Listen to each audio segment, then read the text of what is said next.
Well, thank you so much for having me, and it is my absolute pleasure to participate in this event today. And what I'll try to do is provide some contextual understanding when we talk about building your crisis management playbook, but more importantly, to let everyone know that it will pass. A lot of times when you're dealing with a crisis or change or anything that's not per script, right? In that moment, there is a heightened sense of anxiety. There is a heightened sense of really disjointedness, if you will, in terms of how you're going to overcome to become what you need on the other side. And we're living that as a country right now.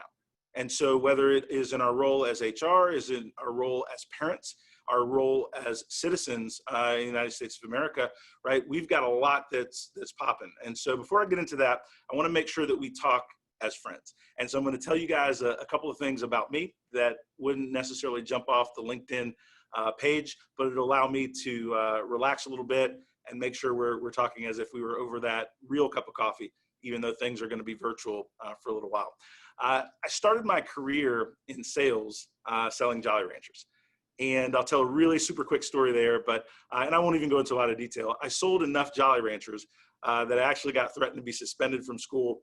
And I had Jolly Ranchers at different points in different lockers throughout the elementary school, and had a little organization. So I not only sold Jolly Ranchers, but I built my first team and organization in doing so. I always was money motivated, but not because I wanted money to buy things, even at an early age. I saw that money gave people choices. I saw that when people were looking at where they lived, that had to do with their financial stability. Where their kids went to school, that had to do with financial stability. Whether or not you wanted to take care of somebody that you love, right? A parent or a grandparent, or give to charity. And so at an early age, I understood that financial stability created a choice paradigm, and I wanted to have those choices. And that's something that drove me. And then I figured out along the way that in order to reap that financial reward, you have to be a giver to other people, because you can't do anything in an amazing way without wonderful people, talented people, goal-driven people, right? Articulate, creative, scientific, depending on the industry that you're in, people that can help you build and grow whatever company that you're looking, or nonprofit organization, depending on what you're looking at doing. And so I'm going to do a little computer work here and get the sharing ready to go. And then once I do that, we'll start walking through our presentation today. And I'm going to leave plenty of time for questions and answers. And then also we're going to do a quick poll or two throughout the process. And so looking forward to having a good time and learning a lot. Give me just a second. All right, we talked about the Jolly Ranchers. We talked about Walk West, and I want to spend just a little bit of time on the diversity movement. And so we founded this organization because we just felt like there was a lack of engaging content that aligned DEI methodology and the momentum associated with DEI causes with the business success of an organization. And we felt like we could be successful in broadening that conversation. There are a lot of people that understand and are great practitioners in building out awareness for diversity and inclusion objectives within companies. And we do that as well, and we do training and different things. But our sweet spot, where we're unique, is the linkage between D&I initiatives and the business results. Because what we found is that even though people have the emotive concern for things in this space, without the economic link, your initiatives are not going to get funded, and they're not going to have the momentum that you require. And so that's one of the things that we'll talk about maybe at another time, but one of the reasons that we started the diversity movement. The other thing that I'll say in terms of me and my background, and I have up there executive coach, I'm the son of a football coach. So I moved around a little bit growing up, but always understood the value of doing something great within a team construct. And I remember telling my dad, I'm not going to be a coach one day, and I'm going to do something else. I'm going to be in business. And then what I found is that I ended up being a coach. It just wasn't on a football field. It's in a boardroom. It's not athletic or academic, but it is in the business construct. Very proud of our team in terms of the growth and the Inc. 5000. But more importantly, that is really an acknowledgement of the customers that we've been able to serve and the people that we've been able to help. and the phenomenal employees that we've been able to attract and retain with our mission. And so that external acknowledgement is really a culmination of really doing great work for the clients that trust us. So let's talk crisis. One of the things that when you think about today's situations, and we think about the racial inequities that are in our country and have been for hundreds of years, but have come to the forefront with the murder of George Floyd and Breonna Taylor, and some of the incidents that we all have now seen live because of the power of video and the power of social media, have now really experienced this kind of awakening or realization that we can do better as a country. We look at the election season that we're in and the polarization of our country. It doesn't really matter where you sit on the political spectrum in your personal views. I think we could all agree that the level of discourse in the political spectrum continues to drop, and there seems to be no bottom. And it's unfortunate how we talk to each other and about each other today versus saying what we think and feel about a particular issue. It seems super personal. And I think that's part of the crisis situation that we're in. And then we look at the picture and we think about the fact that we all have masks. We all are worried about the health and welfare of our kids as we're looking at returning to school in the classroom online, as we're looking at how to open businesses and different things. And so we're in unprecedented times in that we're facing multiple crises at once. And so that is a very heavy burden on leaders and businesses, because we can't, there used to be a phrase that people use, not so much now, it's just business, it's not personal. And we've matured as leaders over time and realize that people do bring themselves to work from a personal construct in a business environment. And so all of these things that are happening in our arena that are affecting us like never before. When we take a step back and think about a couple of very specific examples, there's a lot of depression going on. There's a lot of anxiety that's heightened. There's a lot of mental wellness issues that people are facing with all of this change. It's not just economic. And as professionals that are charged with leading and growing people and the health and wellness of our organizations, we have to be cognizant of what our responsibilities are in these moments. I want to slow down and I want to ask our first polling question, and I want to give you a minute to just thoughtfully reflect on this very simple but important question. Have you created within your organization, your team, a crisis communications plan? And so I want you guys to think about that. I'll give you guys just a minute to gather and provide some insight there. But while you do, this isn't an indictment on whether you have or haven't or anything like that.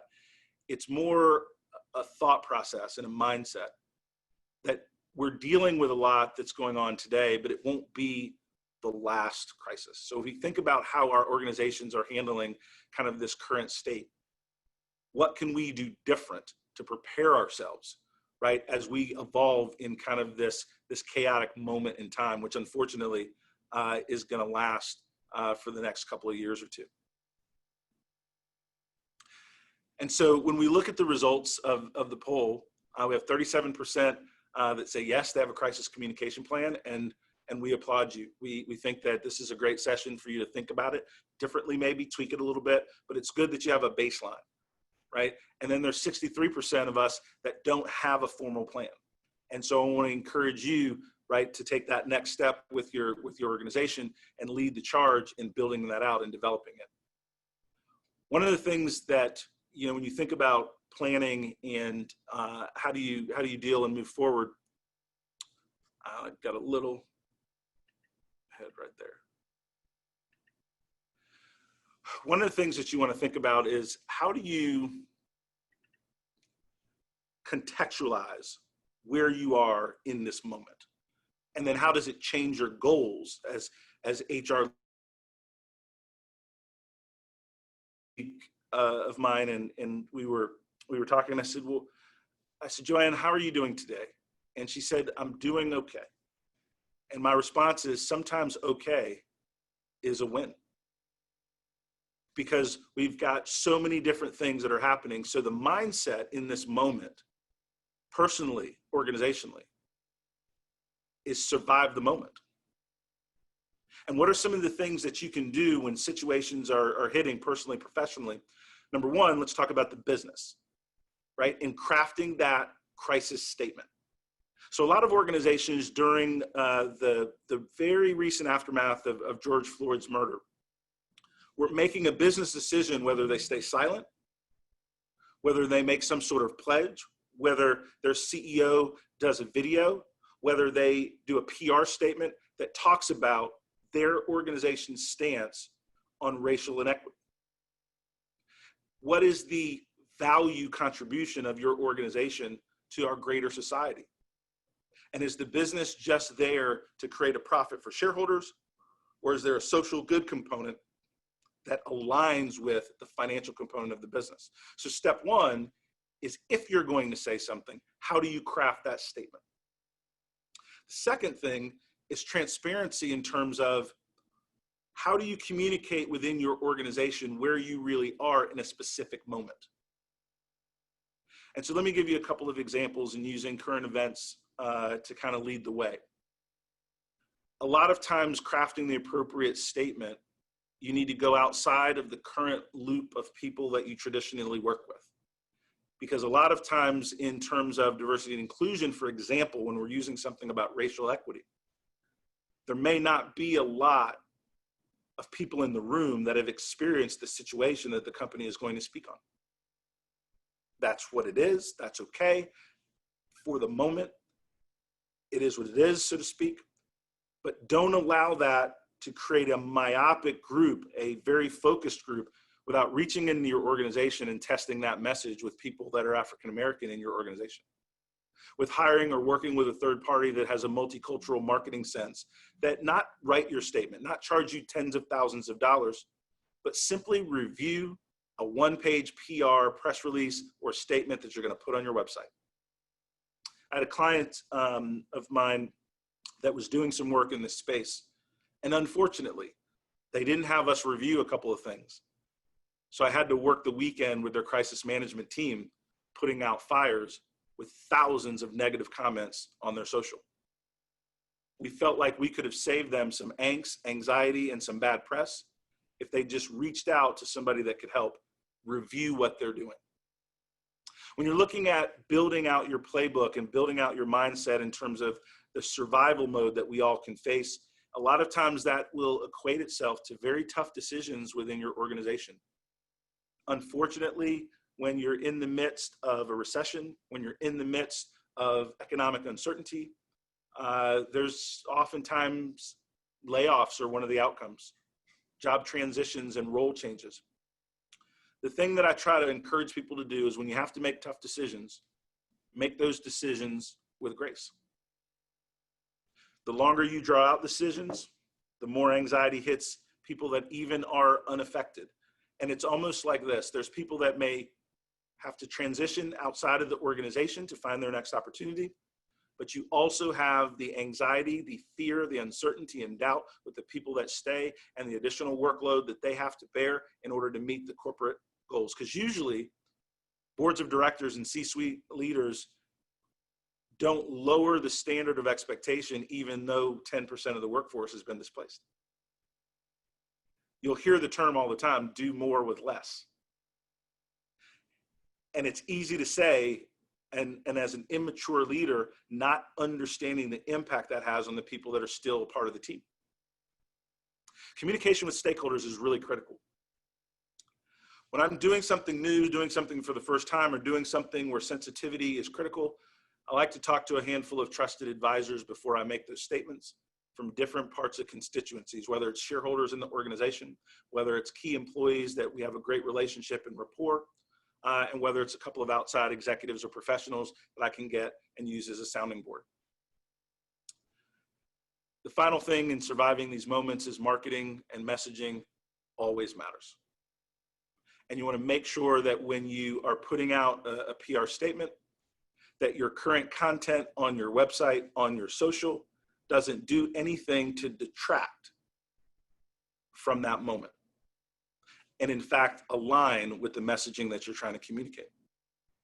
So now how do you advance? You've survived the moment. You've talked about what your organization is going to do. You've gone through the rough space of having to go through some employee transitions.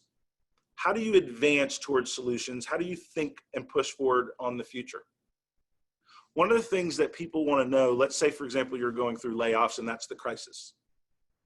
What's the get well plan to create health within the organization, to get back to growth and profitability, to get back to a sustainable organization so that people can remove the anxiety of, are they next? You want to communicate that get well plan, because giving people hope for the future, even in spite of uncertainty, is the responsibility of leaders at all levels. You want to build, grow employee advocates. People that believe in the mission of the organization, people that are successful in their jobs, and people that have a voice that they're willing to tell truth to power and give management the information and insights that they need to make powerful and clear decisions in the moment of stress. In order to advance towards a solution phase, executives need to be present. I'm speaking to myself as well as other leaders, but we can't shy away from the moments of communication to where we need to take a stand and allow people to see through our actions how our missions and values and behaviors align with what we want to see in our company and what we want to see as a part of the society that we spend time. I want to share a leader that I'm so pleased to be working with. His name is Gary Salamito. He is the president and CEO of the North Carolina Chamber of Commerce. And Gary and I had a lot of conversations about the Chamber's role in this moment.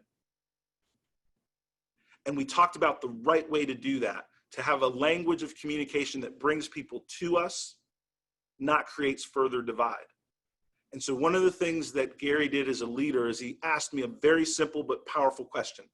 He said, Don, before we start talking about what my organization should do, what my team should do, what other stakeholders in North Carolina should do, I'd like your input and information about what I can do as an individual to be better, to advance the solutions in our state, but more importantly, to be a better leader.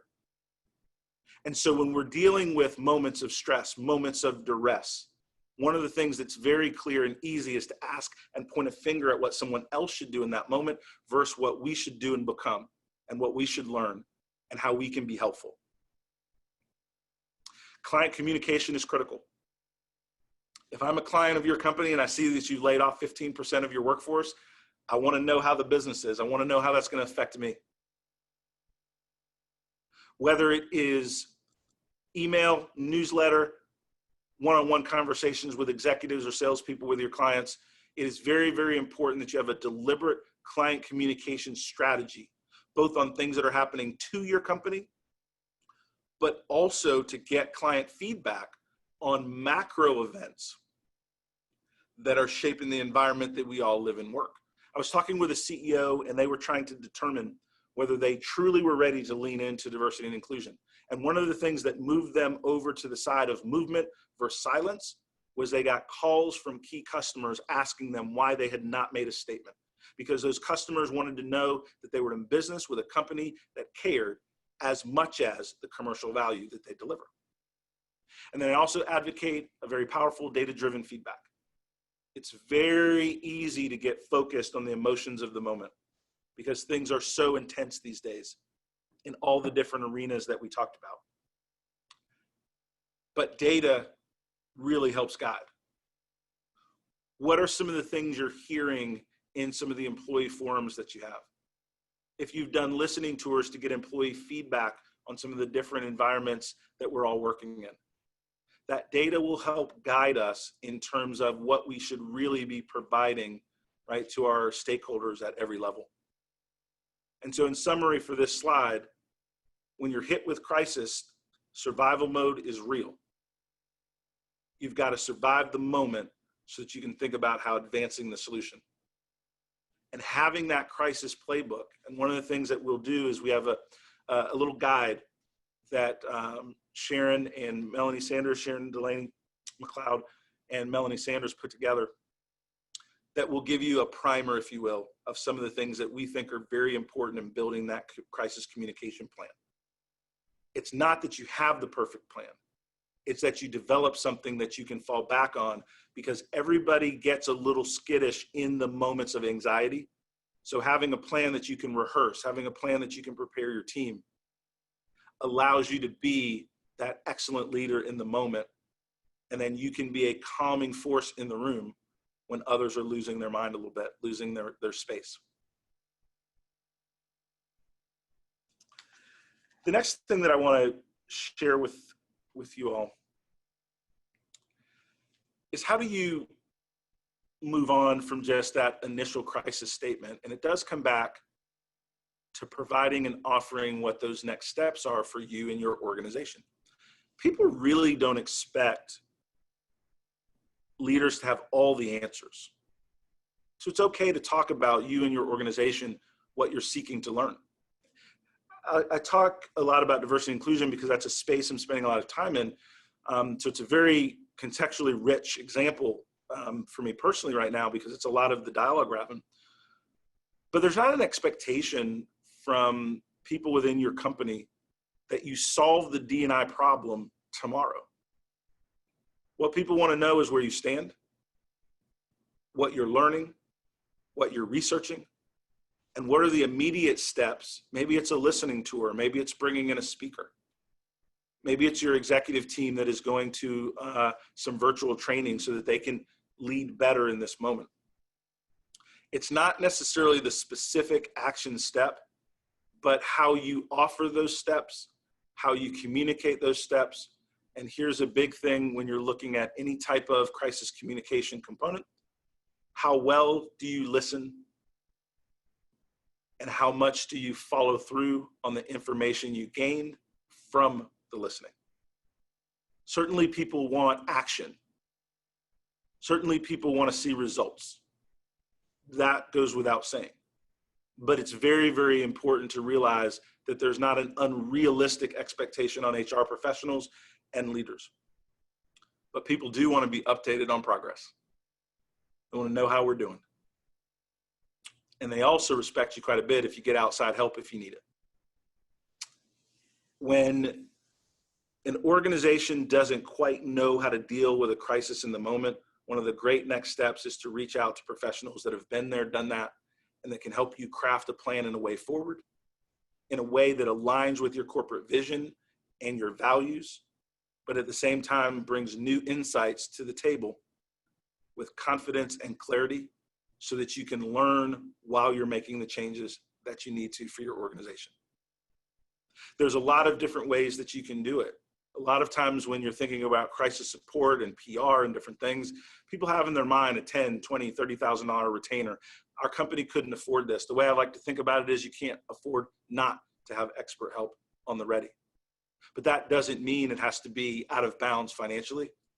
A lot of times you can send your team to mini workshops and training so that you learn how to build the capacity internally, but you use the experts in a cost creative way. Sometimes you have small retainers where you have people ready, break glass, and then you have a SWAT team that comes and helps you in certain crises that you're not able or equipped to handle. And then sometimes, for sure, you can work with organizations that are there with you every step of the way. The reason that I mentioned the different levels of help is because doing nothing is the challenge. It's only smart to get outside help at the fiscal level that you and your team can afford, with an organization that you respect and that sees your values and has the competency that you need. But I do advocate at least exploring outside help for these moments, and you'll learn a lot just through that exploration process. Next polling question.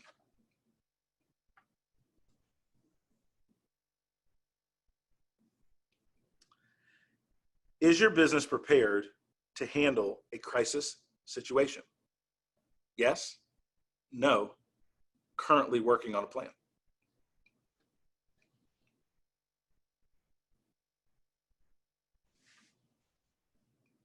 And I'll give you guys just a moment to capture, so we can capture your thoughts.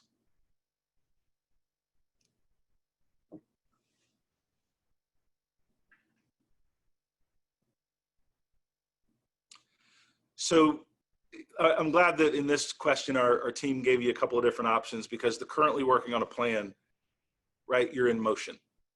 And that's a really good thing, right?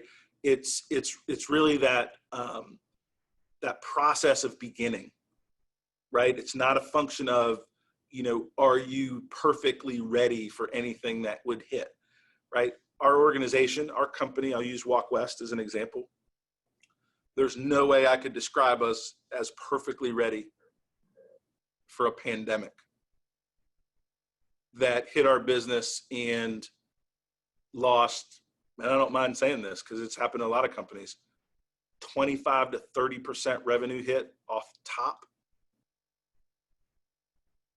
And we're used to growing every year growth. And so how do you rebalance yourself to weather those kind of storms?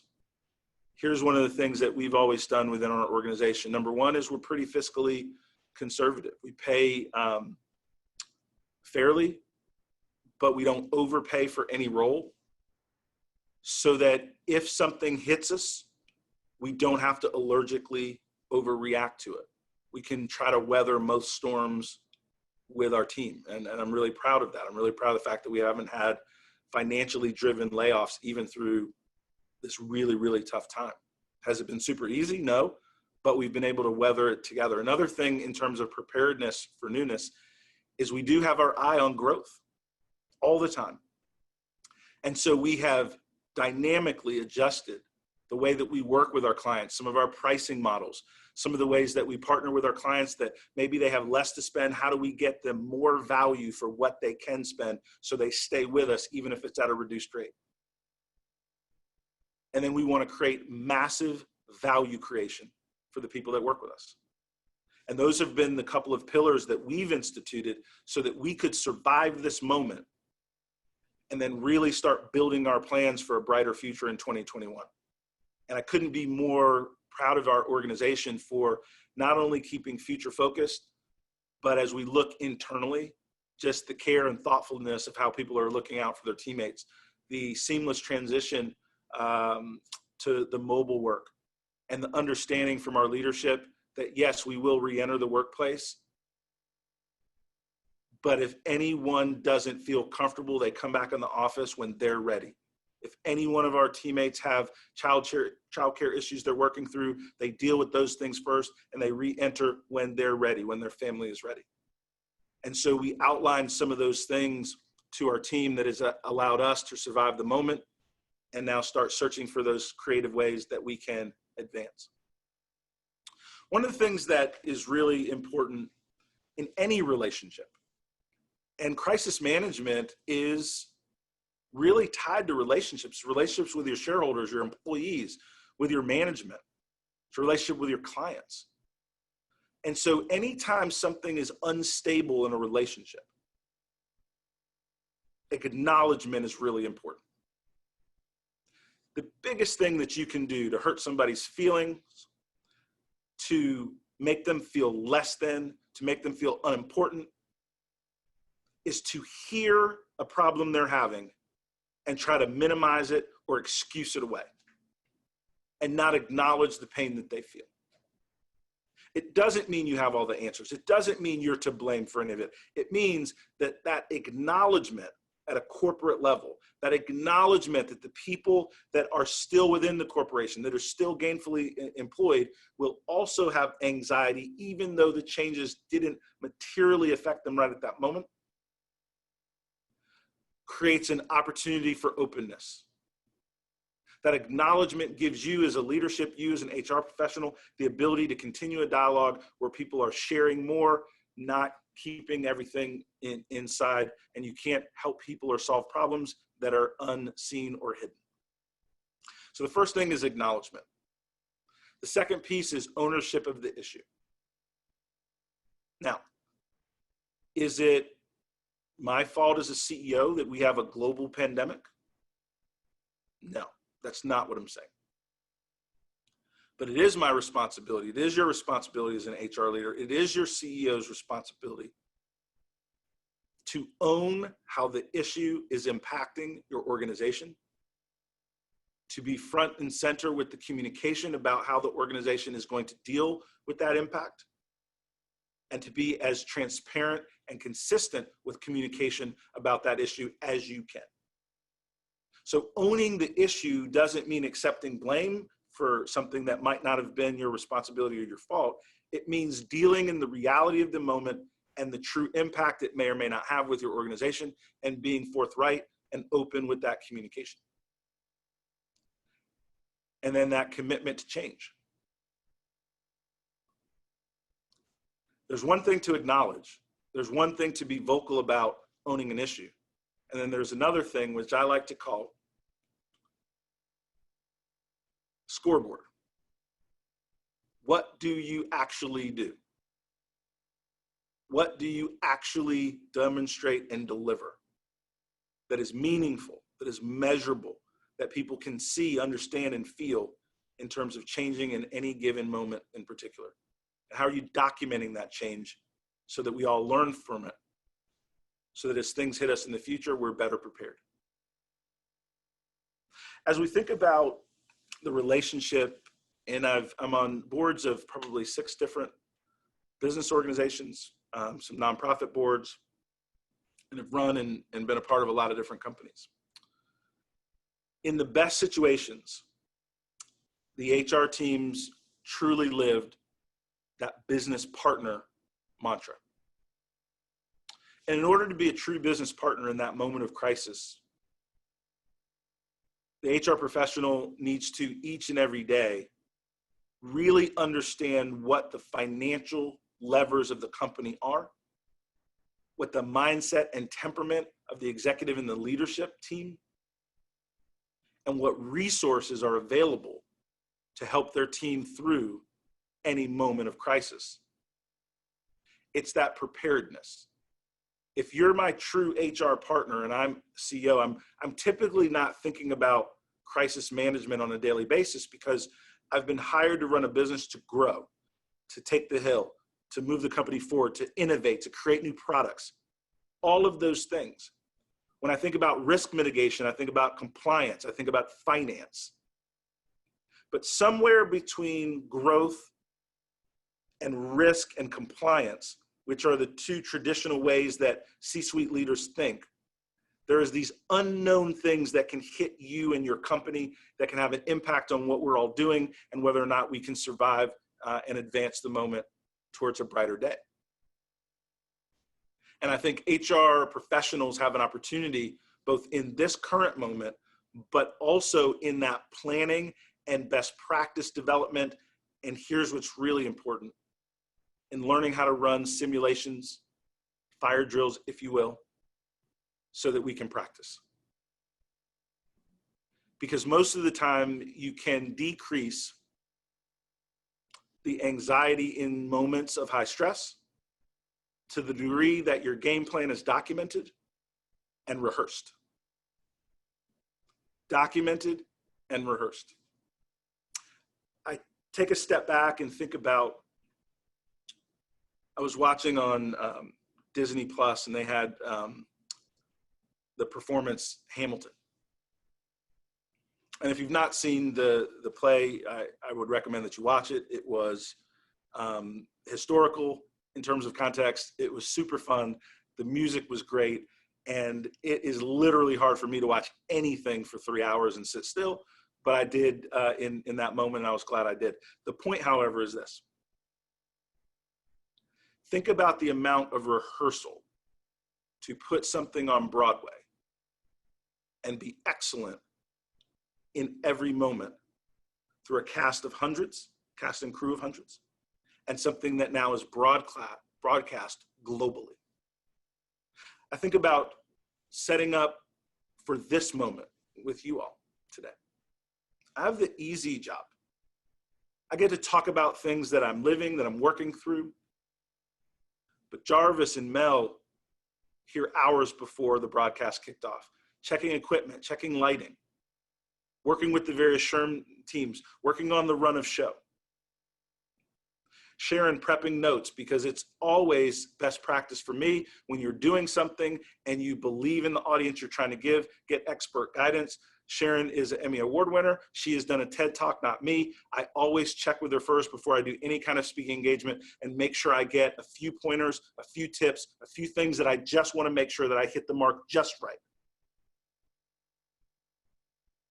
You cannot do anything significant without a team of people that can coalesce together and do things under stress and do things flawlessly in a moment of high intensity and high stress, but it takes practice. And so that means as we have our crisis management plans, I applaud you, but without practice, without running through them, without scenario planning with your team, you still have a high opportunity to crumble in that moment.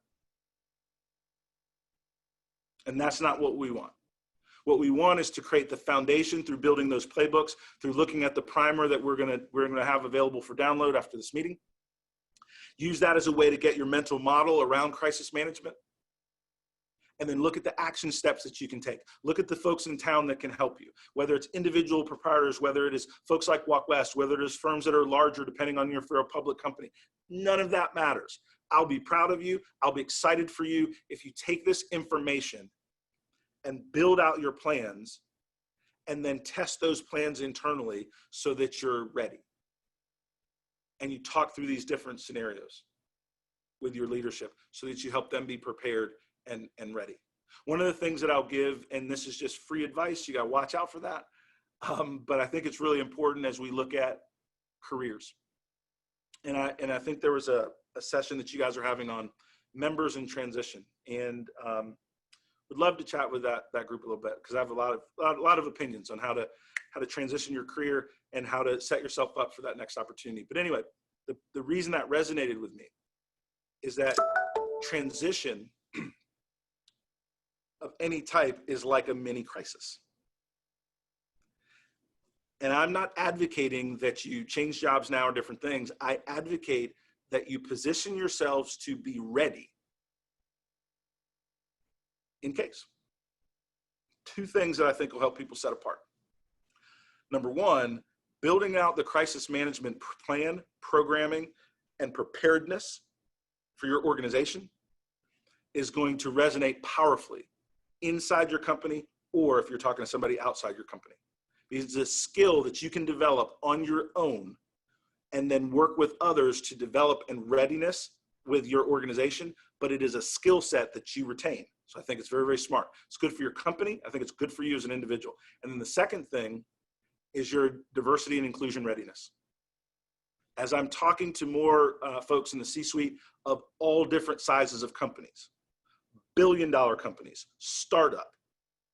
I was on I did a session with a VC firm and all of their investors. Diversity and inclusion and the linkage between the emotive and the economic is a business imperative that is not a fad. It is something that will be woven into the fabric of successful businesses and companies from now and into the future. I was very fortunate. I'm a competitive learner. And so when I don't understand something or I want to know something a little bit better, I ask around. And I ask a lot of people. And so I did a series of podcasts with folks in Generation Z because I wanted to understand how they were viewing the workplace, how they were viewing the pandemic, how they were viewing some of these crises that we're facing. I had questions. A couple things from those conversations that I would like to share with you guys that loosely relates to what we're talking about, but it will get back to the fact that crisis readiness, DEI, is good for your company and good for you as an individual. And I said, tell me some things that you guys, that everyone, excuse me, to get my D&I language correct, that everyone would want those of us in older generations to understand about you. We had a lot of dialogue over hours and hours, but it came back to three key pillars that I'll share with you. Number one is that Gen Z expects social good to align with financial success, and they believe that companies can do both at the same time. They do not think a company should forego financial success to do excellent things in the community. They do not think or believe in this panny-ante, this environment where it is all community-based. However, they do believe that there should be a higher standard of leaders that can create social good in their community while achieving amazing financial results. And they think those things should go together in lockstep. Number one. Number two, they're not as technology savvy as we give them credit. And a lot of times when people in different generations ask them to do a technology task, they have no idea what to do. They Google it, they go figure it out, they ask their friends, and then they come back with the answer. But they have a go-getter mentality and they just go figure it out. But a lot of them said they get stereotyped as being much more technology proficient than they actually are. The third thing, they do not expect all of their ideas to be implemented, but they expect to be heard. And if they don't feel like they're being heard, they're not long-term for that place of work, for that nonprofit, for that organization. They truly believe, and this was across the board of the folks that I talked to in this demographic, that the best idea should win, but that people should be able to bring the best self at work, and you can't bring your best self at work if you don't feel the space to bring your best ideas forward.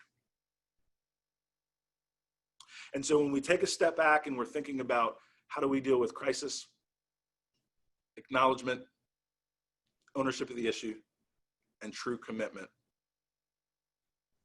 to change. I'm going to talk to you a little bit about how we can stay connected, and I sincerely hope that we do. I'm pretty active on LinkedIn, so I'd encourage you guys to, you all, to reach out to me on LinkedIn. And if you have a question or comment, I'm not instantaneous, right? It's not like Twitter, but I do get back to people. If there's something that I can do or a book I can recommend or a site or a reading, I really want the opportunity to do it and be helpful to what you're trying to accomplish in your organization. So LinkedIn, I think, is a primary. And then obviously Instagram and Twitter. To find out more about me and some of the things that my journey, donaldthompson.com is a great way to do that.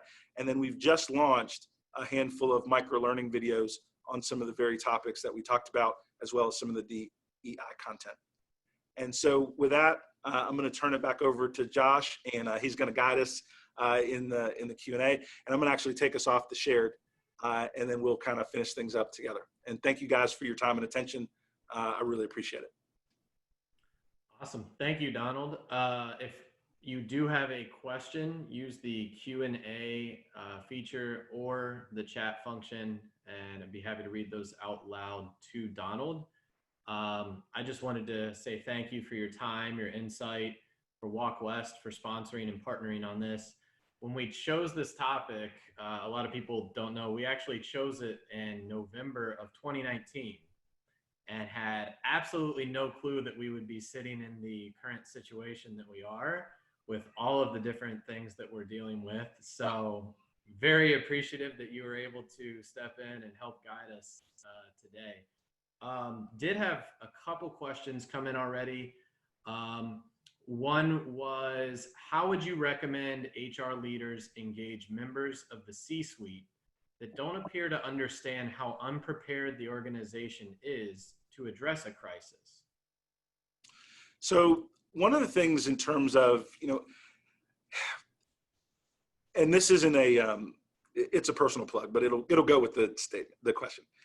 I'm actually writing an article that will launch on WRAL Tech, and it's coming out Wednesday, and it's on selling ideas. And one of the things that's really important is when you're trying to engage the C-suite, right, there is a different language that has to be used. And one of the things that I've learned over time is what are the goals, what are the values, and what are the current kind of mantras or hot buttons that C-suite is focused on right now? And then how can you tie your particular issue to that moment or that item? And so let me give you a very specific example, right? Because I'm having some of these conversations right now, and I apologize for the little noise, but I had my timer because I can get a little long-winded when I get excited. And so I had a timer to make sure that I left plenty of time for Q&A, and that just went off. So I apologize about that. One of the things that in talking with a couple of executives, the question was very clear and succinct. Don, I believe and care about diversity and inclusion. Our company is struggling right now financially. How do I even make time to have a conversation about anything that doesn't directly go to my bottom line right now? And I paused and thought about it for a minute.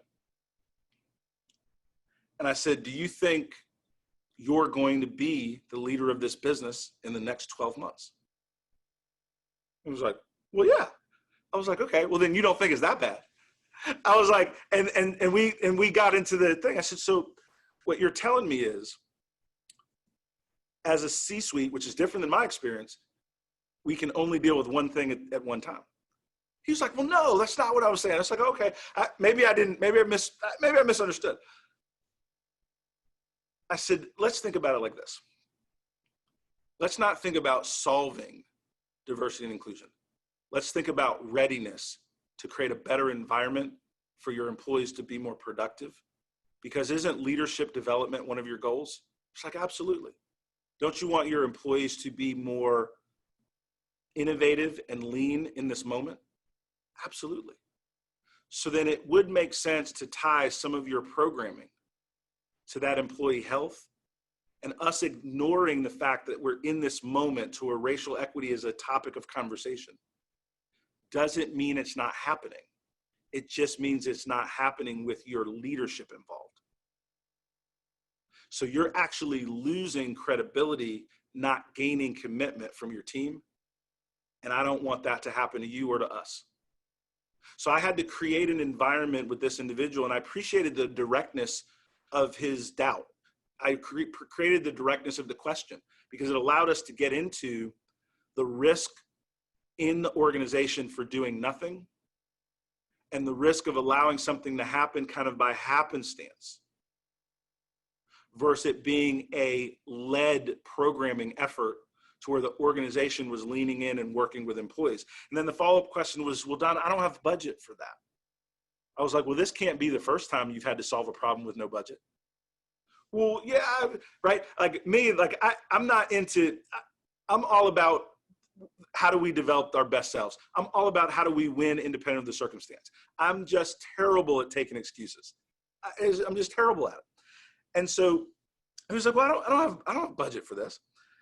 And I said, well, what are the things we can do that don't require budget, but that can show sincere commitment? And we literally took out a white sheet of paper and we jotted down 4 or 5 things that could be done. And it wasn't absolutely no budget, but it was very small, right? And it didn't take a lot of money to have an expert in a certain area come in and talk to their team. It didn't take a significant amount of budget to really craft and organize some internal groups so that they could have some listening sessions so that people in their company could get their feelings out and share so that the organization and the leadership could understand the cultural competency of that organization. The biggest thing that was successful in that dialogue with this CEO in particular is I was not trying to make him feel guilty for his perspective. I was trying to help him understand how to grow his company and the risks associated with doing nothing. And because we met with that kind of dialogue, this company, and I'm proud to say, they're not spending hundreds of thousands of dollars with us. He was right. They're in some tough times financially, but they're spending what they can. They're moving the conversation forward. They've sent a couple people to our training. And that CEO can now talk to his people about what he's doing, the best he can do with what they have available in that moment. And that's a powerful way to start. And a lot of times what we do as leaders when we're talking to our C-suite, we don't share how we can stair step and create momentum. We get them thinking in a conversation of this large holistic program that's hard for them to digest, understand how they're going to fund, understand how they're going to execute. So I'm a big believer in crawl, walk, run. And I think once you develop conversational momentum, then all of a sudden funding and support finds itself. It wasn't that there was no budget. There wasn't a linkage to value and budget. And so I had to create the linkage to value for that business leader. And then magically we found a little bit of budget. And now we're planning for 2021. And so I like to think about conversations like that. When you take off in an airplane, sometimes before you land, you deal with some turbulence. And our goal as leaders during that turbulence is to land the plane gently, softly, to where everybody can move forward to their next destination. And so when I have conversations that start out but reach a little tension point, my goal is not to keep the tension high and create more stress. My goal is to work with that leader in the context that they live in and how to gently land the plane so that they feel the comfort of having that conversation. They know that it was a tough conversation, but they feel better because we gave them action items that they can afford, that they can execute with experts they trust in that moment. The other thing that I will tell you is that it's also very tough to communicate with the C-suite when you've not owned a P&L, when you've not run a business line. There's a prejudice, there's a bias. So you've got to have a thought partner that can help you craft that message.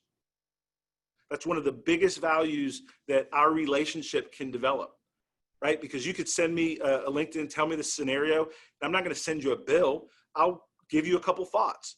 You can take the thoughts or not take them, but because I have that experience of owning a business, running a business, launching a company, and more important, over the course of a 30-year career, selling to thousands of different companies, we can help HR professionals better get into the mind of that business leader and then craft more compelling narratives so that we can get programming moved. And that's a value add that I really like to help people with, because that's a big disconnect in many of our companies, right? Of how to communicate from that mindset of HR, that heart for people, with that P&L owner that's profit driven, and how do we align that people sensitivity with the profit driven nature, and we work together, right, to do it. So anyway, those are a couple thoughts, but certainly happy on social if I can be helpful more. Absolutely. So another question came in. What are a few types of companies or vendors that all companies should have a relationship with to be prepared to address a crisis? Oh man, that's a great question. So one is a company like WalkWest. I want to be very careful, not necessarily WalkWest, but a company that has PR and communications, but very strong digital experience in general. Because your PR and your communications is going to be multi-channel. It's not going to just be a press release. It's not going to just be a TV spot. It can be any of the above. And so you want a company that has PR communications, but also has all the other digital content pieces that can really help you craft a narrative. That's number one. The second is organizations that are very strong in organizational change. Because any of the scenarios we talked about really have to do with transitions and organizational change and managing those transitions. And then the third is organizations that can help you craft, communicate, and get funded at the C-suite level, just like we talked about. There's a lot of folks with great ideas. They'll give them to you. They'll charge you for them. But if they can't help you link it to the ROI, right, you're just going to be paying money for good ideas with no funding, right? You're going to shrink your budget in HR, but you need some people that can help you craft it. For us, one of the things that we're doing is in our diversity and inclusion program, we actually have a partnership with a gentleman named John Murphy. And you can go to his website, it's John Murphy International. He is a global executive coach. So we're sharing information with him about DEI, but he's sharing information with us about how to craft our content for the mind of the C-suite. And so we developed a very powerful partnership where we share knowledge that's really, really good for both. And you can develop partnerships like that that are not always a huge financial outlay. Sometimes they're, you do something in a good cup of coffee. Maybe you provide some things on HR best practices for a small company that has some of the skills you need. And then sometimes you have budget and you pay. It's no big deal. But on all the different situations, the do nothing is the wrong answer. But there's some creative ways to do it. And for us, that relationship with John Murphy is really important because we know that the learning and development professionals, the HR professionals, typically get what we're pitching pretty quickly. right? It's moving that needle to the business line leaders. It's moving that needle through finance. It's moving that needle through legal, right? That's a little bit more of a challenge that we've needed some outside help to craft our message.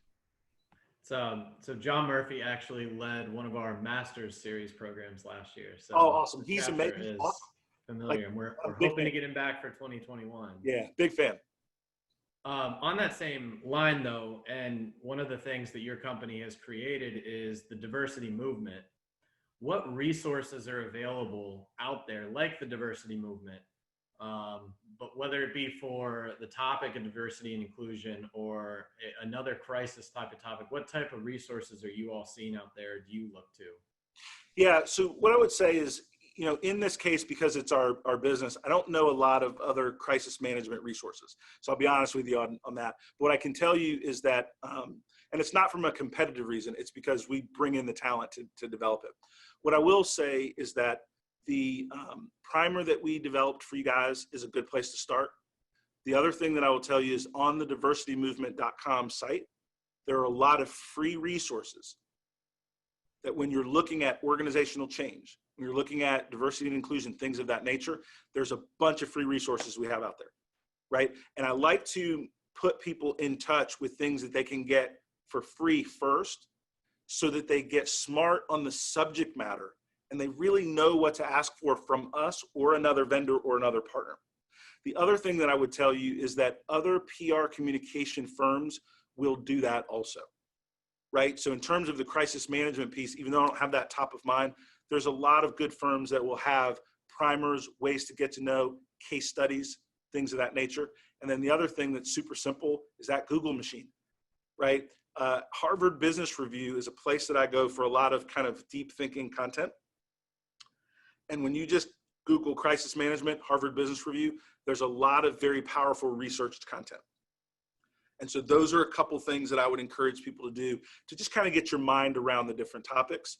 And then once you do that homework, if you will, then you know what you can do internally, what your team's strong enough to be powerful in, and then where you do need an external resource. And one of the things that I will do that shameless plug, one of the things that we do at Walk West that I'm really proud of is we really empower our clients. We don't want you to spend more money with us than you need to. So we want to create a blend of working with us and a blend of us growing your capacity so you can develop skills internally. And we think that's going to be the secret to the new economy. People are not going to want to just outsource all of their marketing, PR, crisis functions. They're going to want true partners that work with them to blend what can be done within the corporation and what we can teach within the corporation, and then what the external partner can do. And so we're really realigning our business with that mindset so that we charge fairly for what we're doing, but we don't overcharge for things that you can learn and leverage on your own.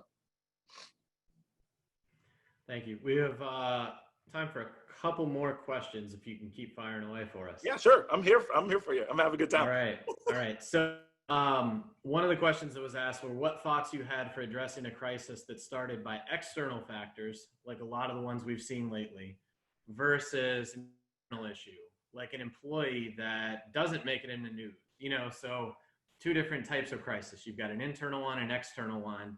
HR, you're still expected to deal with both. You know, your viewpoints on those. Let's talk about the internal ones first. Number one, you want to make sure the way you handle and communicate internal standards align with your standards that are in your HR playbook and your policy books, right? So you've got to be versed, not just in things that are written down, but really familiar so that it's natural to you in that moment, right? And that's whether if you had any kind of harassment issues or if you had any type of issues with fraud or just whatever the case may be inside your company. That's number one. Number two, what is the process to truly support the employee that has done something wrong? Because like everything doesn't equal employee mistake equal fired. Sometimes it does, but that's kind of the easy answer, right? Is this employee savable or not? Is this issue recoverable or not? Are some of the questions that you have to ask to your leadership. It's not really a decision that you get to make in HR. You just have to know what lane you're in, right? With your organization and with your policies. And then number two, I think it's really important that stakeholder communication, because you don't want to try to save, rehabilitate, move somebody through the process of recovery, and the organization has already turned the corner at its highest levels. As a business partner to HR, you have to the organization, you have a responsibility for the well-being and wellness for that employee, but you also have a business to run. And you also have to think about what that manager and that manager's manager expect in terms of the overall outcome and balance those. So short answer is, it's very important in internal situations, that clarity of stakeholder guidance, so that you understand what side of that situation that you need to be on, so you provide the best holistic advice. But quite frankly, we all have political concurrence in our organization. And some things you have to just know what your leaders want.